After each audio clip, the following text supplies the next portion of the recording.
Welcome to Gamers Station, and today I've got a really charming, sweet little game for you, and it's called Beyond Eyes. Now, it sounds pretty epic, but it's a very sort of calming, relaxing game. But the twist is you are playing a little girl who has lost her sight. She's blind in the game. So the whole idea of the game is you are supposed to explore the world using all your other senses. Now, of course, when you play the game, you can see what's going on, but your character doesn't understand what's around her in the world unless you get close enough to touch it, or you smell something, or you hear something. So that's a very interesting take on exploration in a game world. Now, story-wise, the reason why your character has to go out and explore is because she befriended a fat cat named Nani, and after a while, Nani stopped coming to see you. So you go out in search of your lost cat, and well, the difficulty is that, well, you can't see what's going on.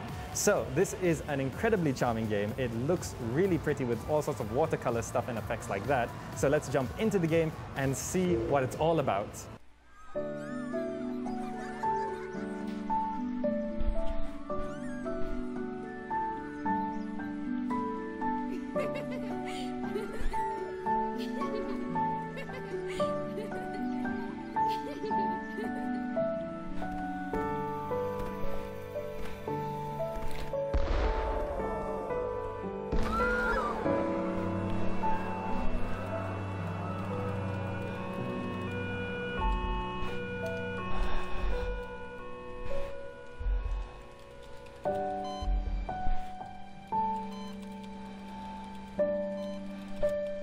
So, what's the gameplay like in Beyond Eyes? Well, you start out sort of not being able to see anything, and the storyline is sort of split to chapters, which is sort of areas that you're supposed to explore. So you sort of wander around, and as you walk around, you sort of reveal the immediate surroundings around you. So like if you walk into a bush, well, you get to see the bush. If you walk up to a tree, you get to see the tree. Besides that, you're relying on your other senses. So for example, sound. If you hear like a woodpecker on a tree quite some distance away, well then you get to see the woodpecker at the far distance. So the whole idea is that the world you are seeing is sort of what your main character imagines the world around her to be like. So it's like a world painted by the mind of this little girl. So that's why everything looks so watercolory and colorful.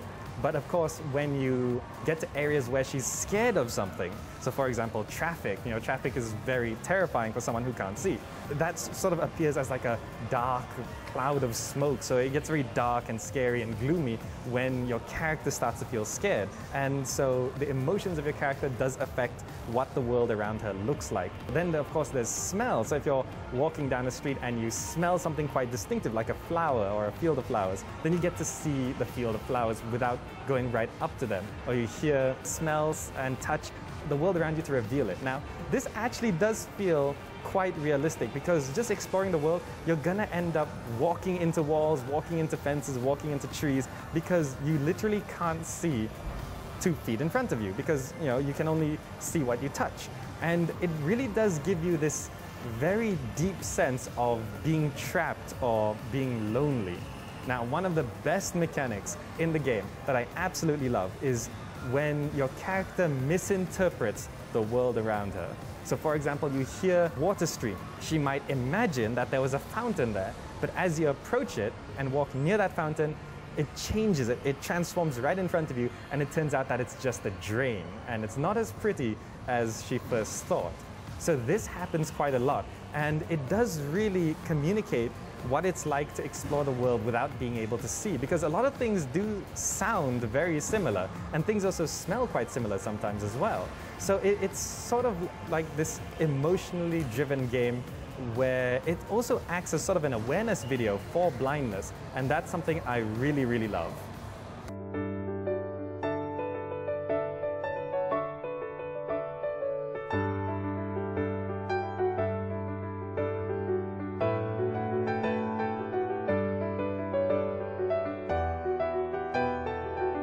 So, is Beyond Eyes for you? Well, it's a very slow-paced game, and of course you're walking around the world really slowly. So if you're okay with very slow, sort of deliberate puzzle solving, then you're going to be okay with this. You're going to like it because it is really more about the emotions and the feeling of being trapped and that slow movement that actually adds to the whole atmosphere of the game.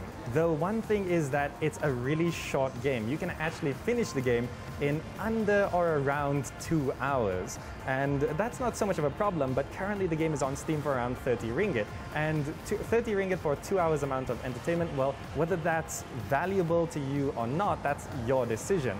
If you think it's a bit pricey, then you could wait for it to go on a Steam sale or something like that. But overall, Beyond Eyes is a very unique game.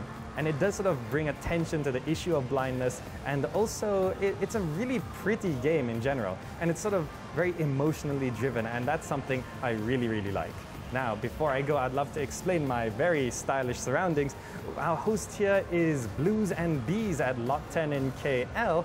They're very, very classy, and it's sort of a retro American themed eatery, so very cool.